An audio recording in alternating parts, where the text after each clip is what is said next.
All right, good morning, everybody. Thank you very much for joining our webinar on advanced vehicle dynamics and durability testing.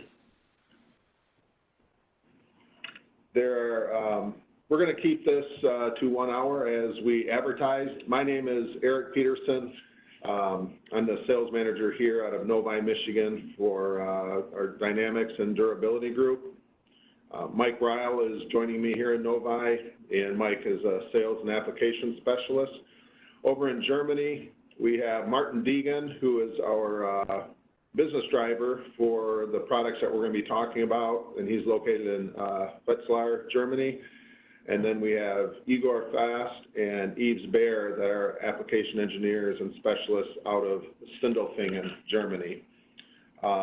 Just kind of a reminder, we do have everyone muted on purpose. We will be taking questions, so on the right-hand side, you can type them in, and I think we'll reserve answers to all the questions right at the end, so we'll have time at the end to go through those.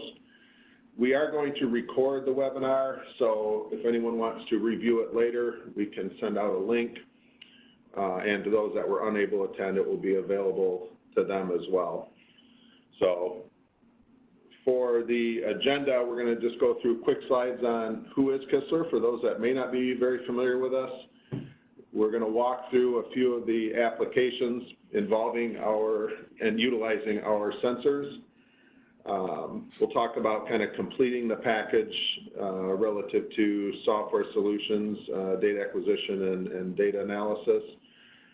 Go through a few highlights about some new products and solutions we have pending. Automated testing with steering robots, which is new for Kistler. And then we're going to have Igor and Yves walking around a vehicle that is instrumented, so you can take a look, and then we'll conclude. So, very briefly, Kistler has multiple locations around the globe. I already mentioned Wetzlar, Sindelfingen, and then here in the Detroit area. The products that Mike and I are responsible for typically are coming out of Wetzlar and Sindelfingen. Here in Detroit is our North American Tech Center, service, and support. We are broken up into basically 3 distinct divisions: ART, IPC, and ST, sensor technology. In ART, which Mike and I are a part of, and really everyone from our side on this webinar, is automotive research and test. There is engine research and development, products and solutions, marine, vehicle safety, and then again, what we're focusing on in the red box are vehicle dynamics and durability.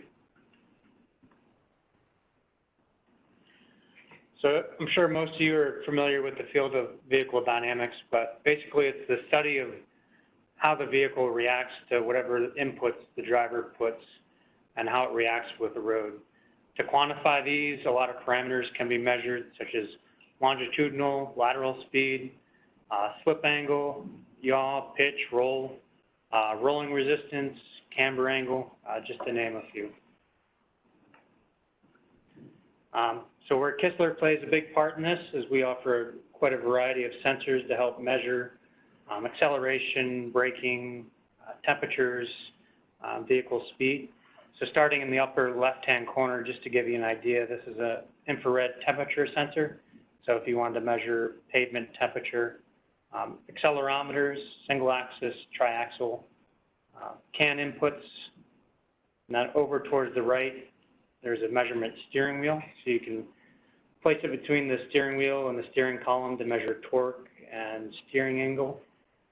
We have pressure sensors, so for brake pressure, strain gauge, string potentiometers, usually used for measuring movement of suspension. And then we also have, you'll see attached to the wheel on the bottom right, a dynamic camber angle system. So what this is this 2 laser ride height sensors that help measure the camber angle of the tire relative to the surface of the ground. And then slip angle sensors as well. So you're measuring latitude and longitudinal speed and then calculating flip angle. And you can do that for the tire, as you can see in the center, and then on the vehicle directly as well. And then with the laser ride heights, you can also measure vehicle pitch and roll directly. And then lastly, you'll see wheel force transducers installed in this vehicle. So for tire modeling or just durability testing where you're quantifying the loads going into the vehicle. Just to kind of give it a breakdown, our optical sensors where you're going to get longitudinal and lateral speed, as well as laser distance, so height off the ground. We also have several mechanical sensors. So an RV4 will give you X, Y, and Z position of the wheel and tire relative to the frame or body of the car. We have encoders for wheel speed, pedal force sensors, brake switches. If you want to measure yaw, we do have yaw rate sensors, acceleration, and steering wheel sensors. And we also have two new data acquisition systems, which Martin will get into later on in the presentation, and then several other sensors such as the temperature sensors, wind speed, pressures, GPS, microwave sensors. A lot of times in off-road environments where you're going to have a large standoff between the ground and the vehicle, we use a microwave sensor instead of an optical sensor, just to give you that larger range of movement. Then light barriers, if you want to trigger a test with a tape that's on a pole or on a surface, you can use a light barrier to do that. You can also calibrate distances with that.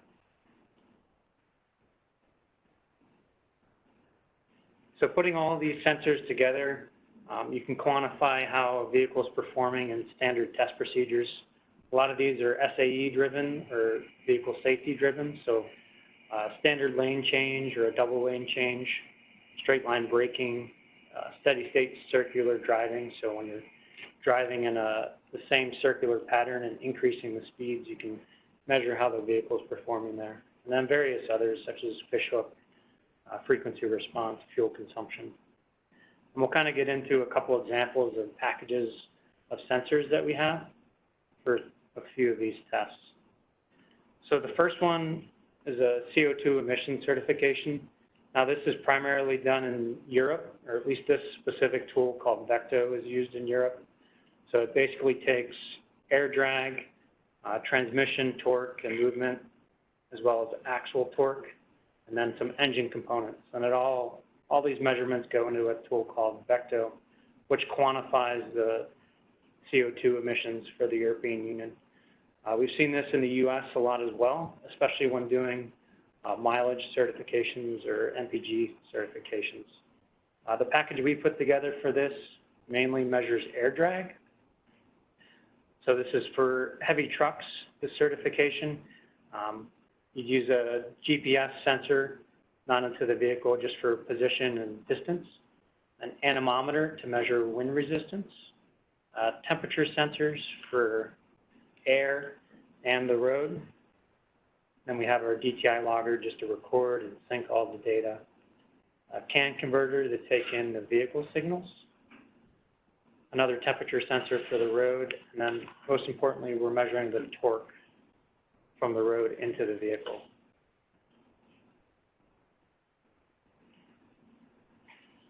And then just to kind of go through the data acquisition connections and simplify it a little bit, we have our DTI logger at the top, which Martin will get into a bit later, but basically it's our data acquisition system.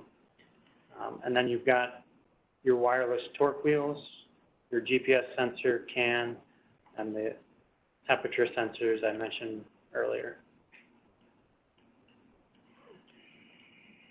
And to briefly show a few other applications, I'll open up a VR screen real quick.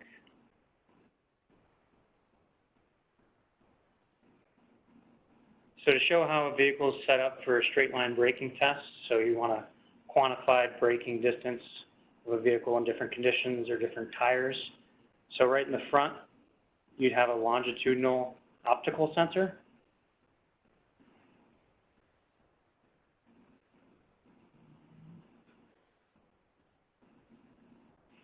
This would be measuring the speed and distance of the vehicle as well as acceleration as it passes through the ground.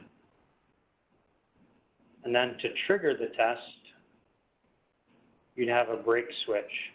So as soon as you press the brake, a switch is activated. So that allows you to start and stop the test and record the amount of time that is going by. And then you can also have at the center of gravity an IMU sensor, which you'll see there, the navigation sensor. And then it's all brought together in the rear of the vehicle with the DTI logger. So a similar sensor setup for steady state circular, again, when you're driving in a circular pattern and at different speeds. This time we have an S-motion sensor, which will calculate lateral and longitudinal speed, as well as flip angle, acceleration, pitch, and roll. Added for this test, we have a laser ride height sensor on both sides of the vehicles. That'll give you your roll moment or your roll characteristics. And then we also have a measurement steering wheel. So between the steering wheel and the steering column, we're measuring steering angle to make sure you're keeping that circle, as well as force in the vehicle. And then a similar setup for a double lane change test.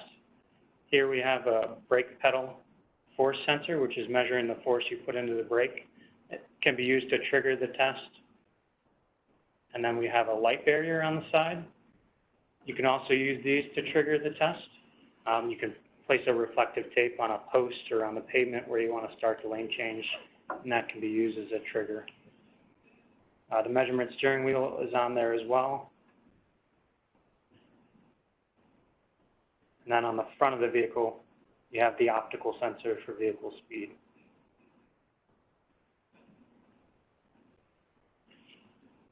So we went through straight line braking just to show a breakdown of the sensors we use for that. I forgot to mention you can also use an anemometer for that.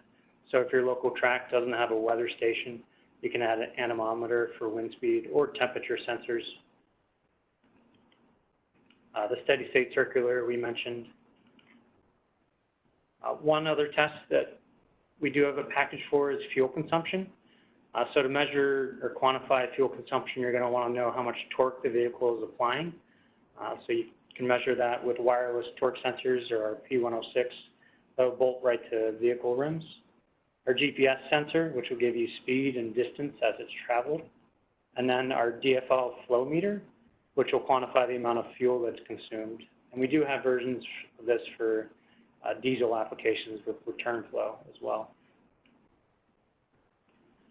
And then another application, which is pretty popular, is going to be durability and tire testing. So to quantify the forces that the tire is seeing or the forces that the vehicle is seeing, you're going to have wheel force transducers on each wheel, the GPS sensor to give you position and distance traveled, and then a measurement steering wheel is used for this a lot as well, just to see the forces in steering. And then we can hook triaxle or single axis accelerometers up, strain gauges, and then any vehicle data that you want, or from other sensors we can import via CAN. And to kind of tie this together, Martin Degen will go through our DTI solution, which makes measuring data a little bit simpler. Good. So in the next section, we will talk a little bit about the DTI solutions from Kistler. The basic idea behind that is actually to get rid of all those different cables you would have for different types of sensors, and to really reduce the amount of cabling in your vehicle setup, and also to reduce weight and time to connect everything. So basically, you see this small logger, and it only has 8 ports which are identical. But here you can connect our DTI bus cable with quite highly reliable LIMO connectors. And on this bus, you can connect several sensors I will show later. And the big point here is that you will do everything what you have to do with a sensor via this one cable.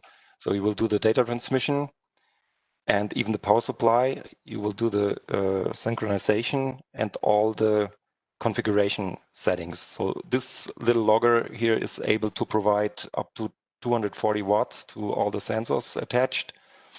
And as we see later in other pictures, it's the core of a decentralized data acquisition system. So you will be able to distribute the collectors for the sensors somewhere in the car.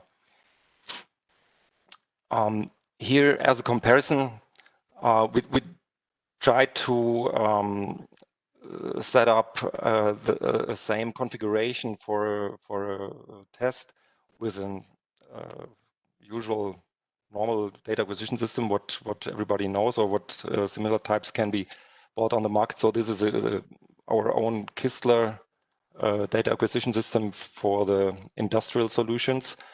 But to be able to connect the same amount of sensors, we would really need quite a big pack here with modules.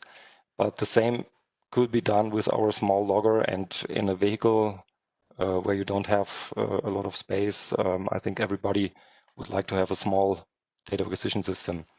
So those 8 ports are able to connect with up to 12 sensor channels.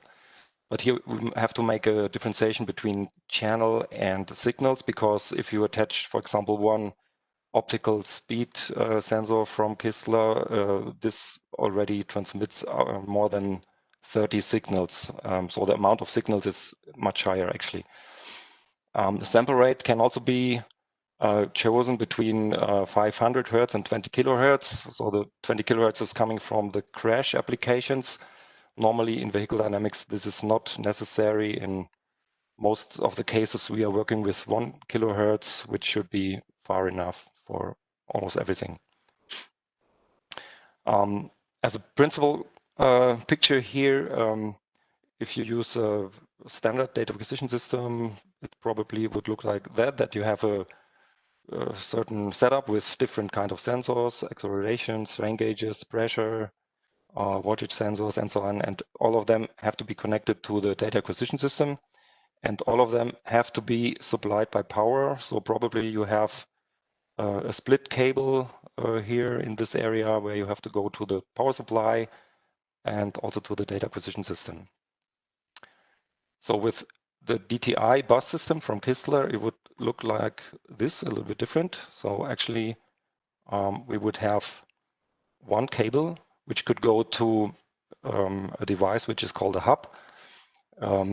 There are different types of hubs and converters where we can connect almost every sensor which is necessary for the setups. And from this hub, you go with just one cable through the whole car to the data acquisition system. So that means the effort to make all the installation, the cabling, and so on is much less than if you would have to install all the single cables here from each sensor. A second option would be to have a special cable harness. For example, if you have a car setup which is not changed so often, and you would like to have a fixed installation, so this can be used in order to reduce weight. But of course, it's not so flexible like this hub solution. So my personal favorite is the hub solution.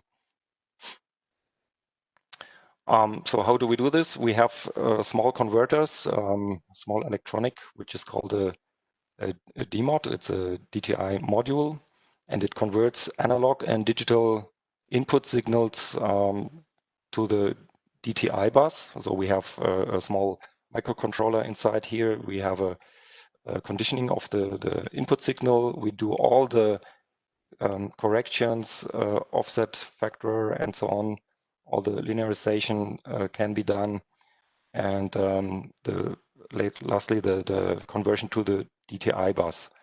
And here it's important to know that if you connect this sensor, which has this kind of module inside or in the cable, so we can place this module somewhere in a cable, and by this we are also able to attach third-party sensors which do not have the Kistler interface, so we can integrate those also. And in the moment you have this device and connect it somewhere at the logger or at the hub, it is automatically recognized by the data acquisition system, and all the data you get from the sensor is in the real physical value. So if you measure force, you will get newtons. If you measure voltage, you will get the right physical dimensions here. You do not have to type in somewhere millivolt per volt or so and do the conversion manually. Here's an example what we did last year.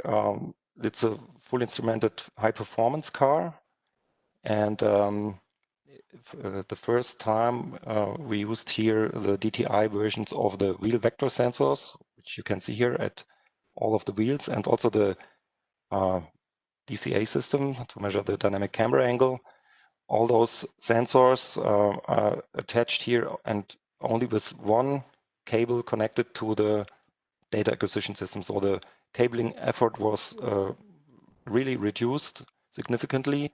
And I think we had more than 25 sensors in total and 385 signals in total. And the complete setup, including installation, checking everything, even the unpacking, it was done in 2.5 days. And then we were able to be on the track and measuring. Here you can see the data acquisition system at the back seat of the car. The space is quite small, and as you can see, it fits smoothly in this small area, and the amount of cable is significantly reduced. And also, if you imagine you would have to connect single sensors here somewhere and exactly put it in the right port where your configuration is in your software, and you have to use this port and also have to provide all those different types of connectors. So this is really a big improvement here to have this bus system. This is the system overview of the setup of this high performance car. This was a 2-logger setup. The first logger included here the 4 wheel force transducers and also 4 S-motion sensors to measure the wheel slip angle. And the second was including the RV4 sensors, the wheel vector sensors, and the dynamic camber measurement, and also some smaller sensors like accelerometers, pedal force, navigation sensor, and the measurement steering wheel. And there was still a lot of resource left from the loggers, as you can see. Now here it's not shown, but actually we could attach a lot of more sensors by using this kind of hubs and using the remaining capacity of the 2 loggers. In total, we can connect up to 3 loggers at the moment together with a sync switch. So this is an additional device in the same housing, which is connected to up to 3 loggers. And then, for example, here, this is a durability setup, including strain gauges and wire potties, accelerometers, and so on. So in total, we can build setups with up to 288 sensor channels. And in the future, we will optimize this, especially for temperature sensors, because those do not have to be sampled with 1 kilohertz. And if we reduce the sample rate, we can increase the amount of possible connections to different sensors. So this is really a system which should cover almost all thinkable setups. So the benefits of the DTI technology here at one glance in a summary. It's a very small data acquisition system, and it's intended especially for those vehicle dynamic and durability applications. You do all the tasks you have to do with your setup via one bus cable, including the configuration, the synchronization, power supply, and the measurement over one cable. So this should really help you as test engineer to save time and effort, especially when you are already on the proving ground and you cannot afford to lose any valuable time. So the test engineers should be probably happy to not lose a lot of time for the bug fixing. Yeah, so this is about the hardware. Here we see a little bit the software interface. Our software is called KI Center. And here we see an example of the brake test actually. So if I start this, you can see brake test running. You will be able to create your own surface with displays, different kinds. You see the measured data. You can make a zoom directly after the measurement, check if everything went well before you proceed to the next measurement. And if everything is okay, you can store the measurement and yeah, go to the next test or repeat it if you find any trouble here.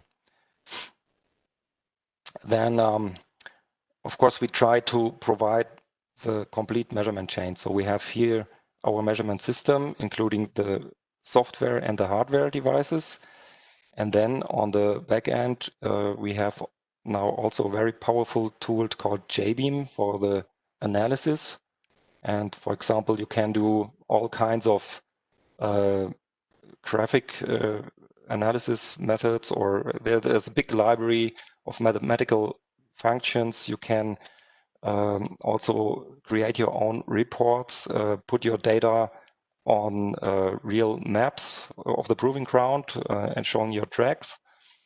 And here is one example what we did with this high performance car. This is a Formula One test track, and the data of the car is here shown overlaid in color with the information for speed. It also shows the distribution of the speeds, and you can really by drag and drop data of the input channels to your pages. You create your own report format and just export to PDF, and then you have your own report of the test very quickly. And also to have a possibility to really handle big amounts of data, a lot of files worldwide between different teams. This is also possible with the MADAM software. So here it's, for example, that you have different teams testing in somewhere in hot area and cold area. They're collecting the data. They put it all on their devices or at a server. And if you are in your office and want to analyze something, you can perform a search with metadata. So you do not have to load all the data to your local PC, but you just set your filter according the most important parameters. You get a selection and you can select the data you load to your PC, and then you can do the analysis. So this also optimizes the data transfer in your network. Okay, next section is about upcoming highlights. Continuing with software, we have now a cooperation with the company Magix. They provide software called Moses, which is actually a planning tool and guides the driver to all standard test maneuvers. So there's a library behind with all the ISO tests, NCAP tests, and so on. And in the background, the KI Center and the Kistler hardware is running, doing the measurement, and the Moses software in the front will guide the driver through the tests. So, and Mike, maybe you can explain something about the display here. Yeah, so you see you can use a mobile phone, tablet, or just a laptop display. And throughout the test, it can tell you whether you're staying within certain parameters. So if you need to stay at a certain speed, it can give you a chart or even a red or green box that tells you whether or not you're keeping that speed or position on the track. And then one benefit of this software is it can also integrate video directly with the measurements. So you can see in the bottom left, you can have live video of the tire or whatever test you're performing displayed right next to the data. Okay, thank you. So this is one highlight which should be available soon. Then also upcoming a new speed sensor.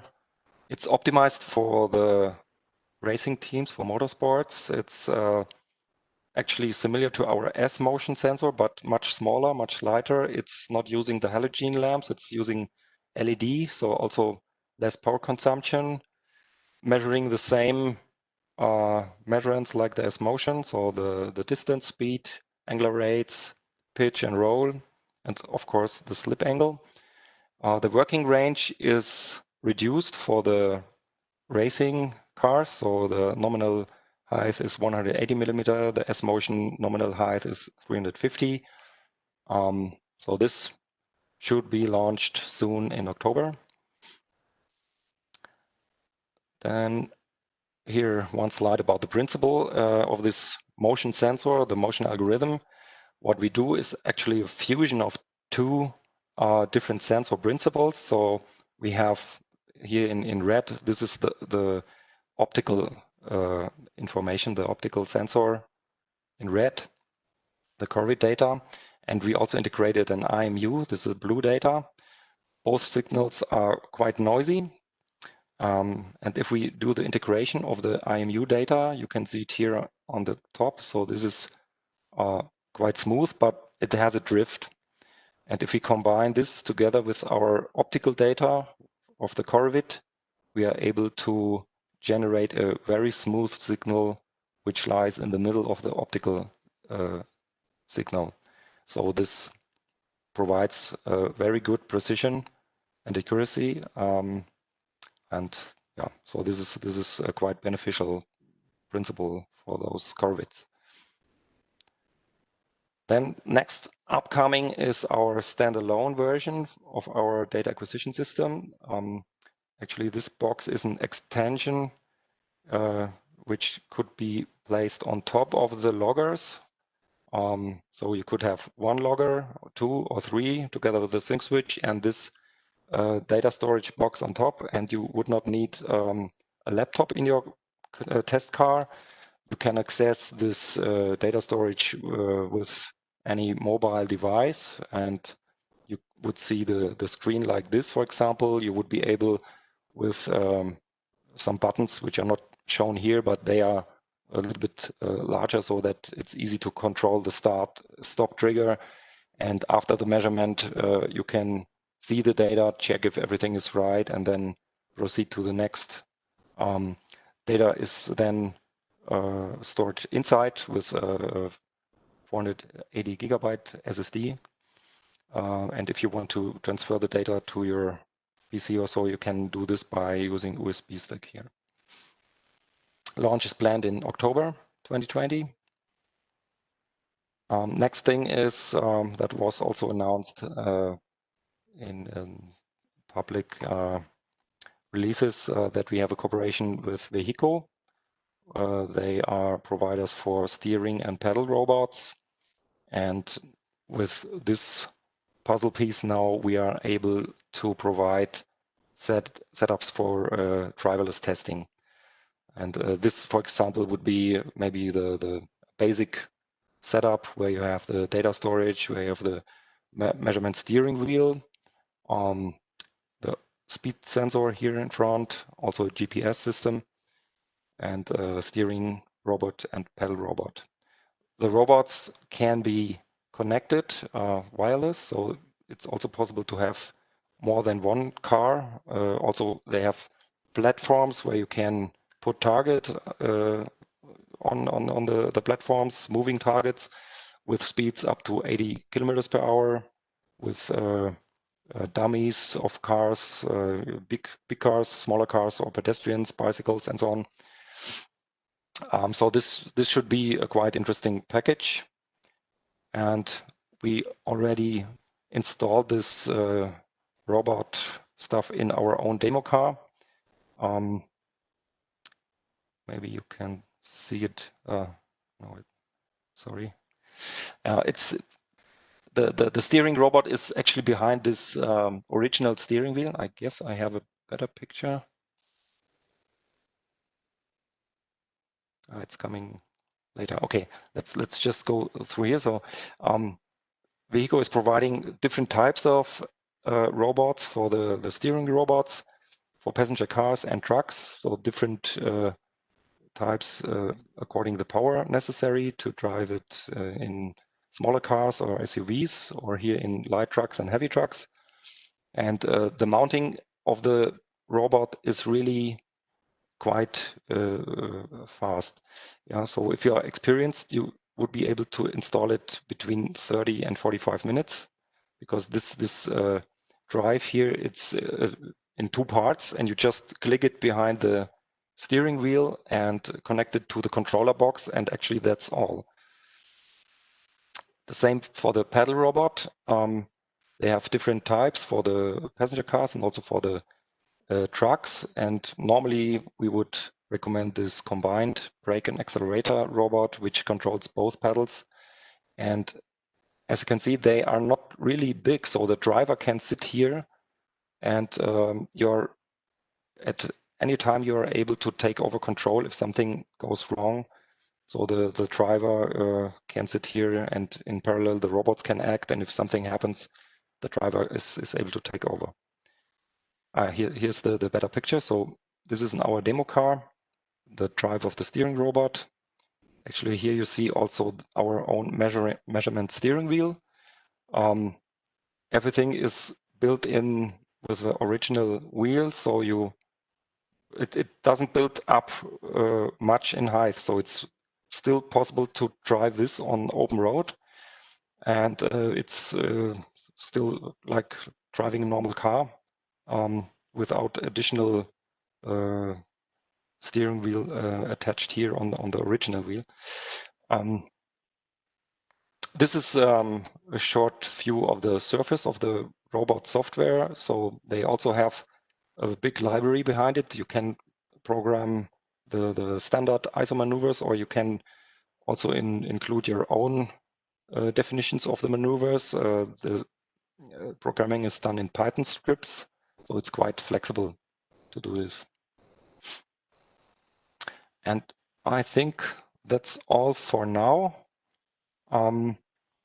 Eric, Mike, we could use this as a short break and maybe answer some questions if there are questions, or we pass over now to Igor and Yves to the live demo. We can move over to the vehicle now. Okay, so then just a short overview of our demo car. So this shows some sensors we installed here, like strain gauges, accelerometers, temperature sensors, wire potties, and so on. And also the pedal robot is installed. And I think the best is now I give the presenter rights to Yves, and he will lead you through the demo tour. So, no, Igor, yeah, I give it to Igor. So now I will show you our demonstration car, which we use for demonstrations around whole Europe.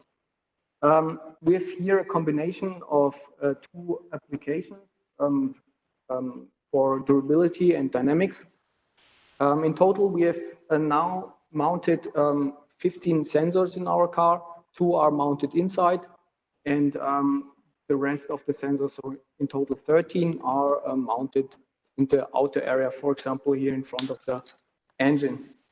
We also have a robot installed. It's a braking robot we will show you later. We measure here in our vehicle pressure, forces, acceleration, displacement, and temperature. Now I will show you our decentral system with our DTI system. So to get a better understanding, so we collect all the sensors in just one hub, as you can see here underneath the windscreen. So we have here now 2 hubs, which collect now all the sensor signals from the engine area. And we go from here with just 2 bus cables to the trunk to our data acquisition. So we also have here behind the bumper, as you can see, the illumination underneath on the ground. There we have our S-Motion, which combines the 3 measuring principles like accelerometer, the gyro, and also the optical measuring principle.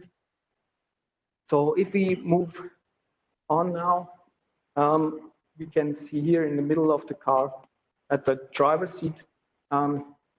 Here you see behind the steering wheel, you can see our measuring steering wheel, which is directly mounted behind the original one. So we have here a special adapter, which makes it possible to use the original steering wheel, and there we still have the possibility to use the airbag function as before, and also the buttons of the steering wheel work as before. So here at the bottom, we can see our braking robot from Vehicle. It can push with a max force of 2000 Newton and has a maximum speed movement of 120 centimeter per second. So it's very fast, so it can go very fast. Yeah, and it directly pushes with the piston on a force sensor where you can control the force, also pressure, the travel, the pedal travel, and also you can control it via pressure. So now let's go to the trunk where we have all our data acquisition systems. So here at the top, we have our 2 loggers. Each logger can collect 96 channels. So in total, we could collect 288 channels with 1 kilohertz sampling rate. So underneath the 2 loggers, we have our sync switch, where we synchronize both loggers. So one logger will be the master logger, and the other one will be the slave logger then.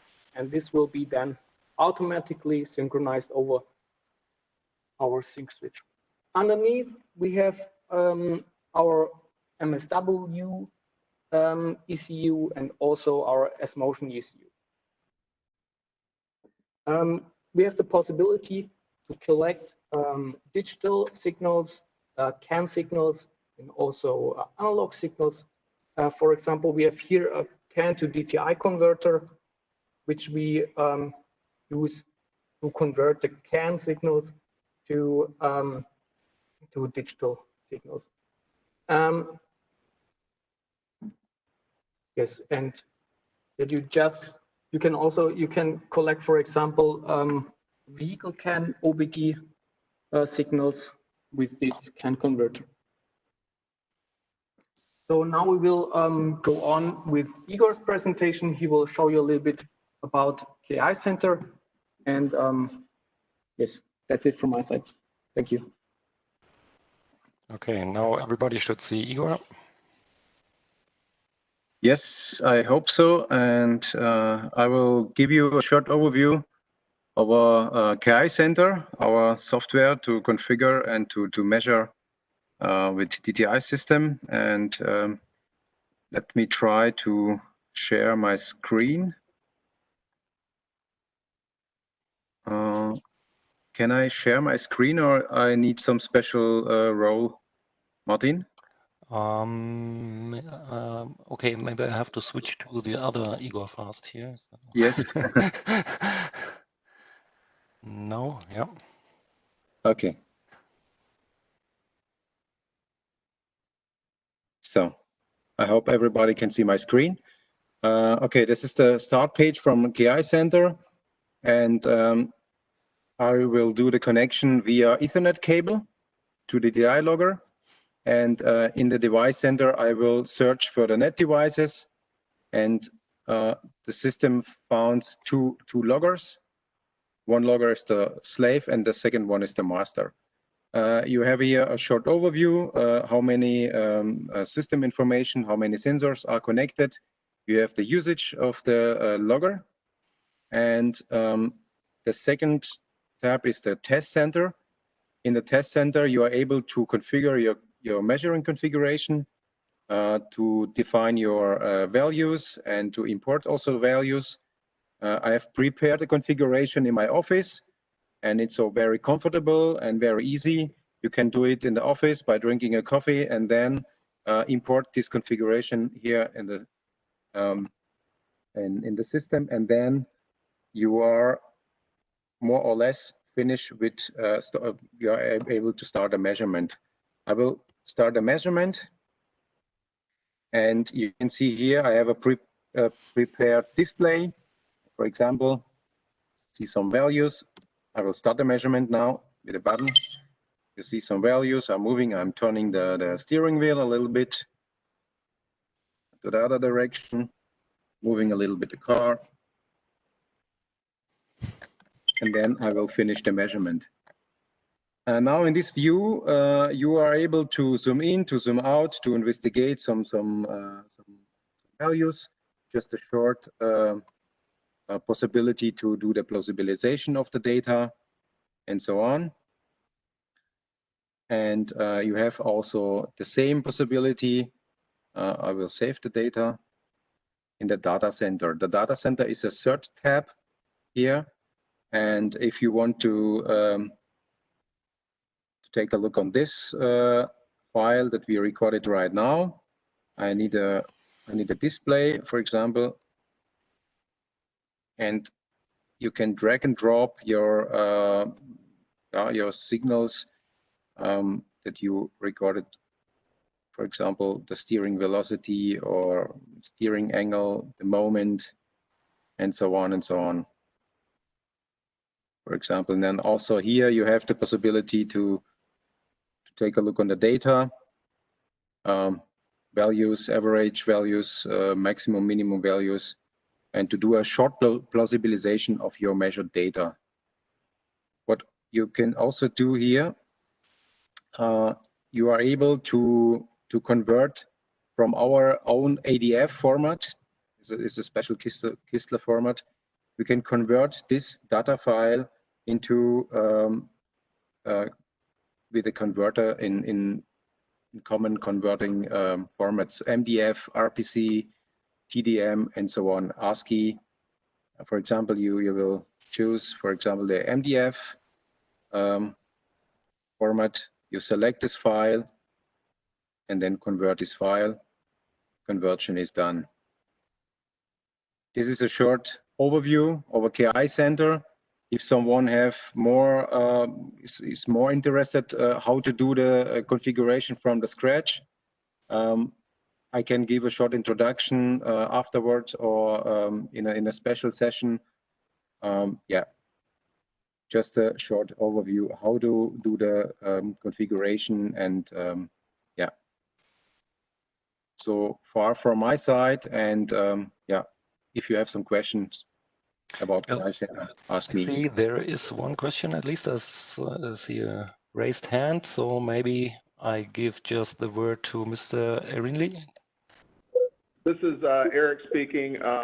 With regards to the vehicle that our colleagues just showed, we also have an instrumented vehicle here in the Novi Detroit Tech Center. Most of the sensors, if not all of them that were shown today, we have available here for a demo or trial, or if anyone does want to come to Detroit, if you're local to the metro area, you can come by and see these sensors here in person. Lastly, we could also set up a vehicle and bring it to your facility. There are a few questions. I'll let Mike run through the questions real quick and the answers as well. Just 3 of them. Yep. So from Sean Lee, we had a question on the CAN converter. If it needs any special configuration setup for each vehicle, if we carry any kind of vehicle database, and if it could be hooked up directly to an OB2 port. So as far as the CAN converter, you just import DBC files. So we don't have specific DBC files to different vehicles. That'd be something you have to get from the manufacturer or a reverse engineer. But you can import DBC files from any of our sensors, the S-Motion or RV4. We do have all those libraries that can be imported. You can take vehicle data from the vehicle. You just need an adapter plug for it. And then for the multi-DTI logger, a question for maybe Martin or Yves. How are they synchronized for triggering and data acquisition? I think Yves explained it. So we have a sync switch, which gives out a sync clock to all the loggers. So they are synced by the same clock signal. And in your setup, you define which is the master logger and the others are the slave. So this is defined in KI Center. And then we have one last question about the steering robot and if it can be installed without disassembling the standard steering wheel from the vehicle. Yes. Maybe we can show some of the pictures from the slides to help explain that. Yeah, I think, okay, should I share again? I can do that. But first I have to take back control.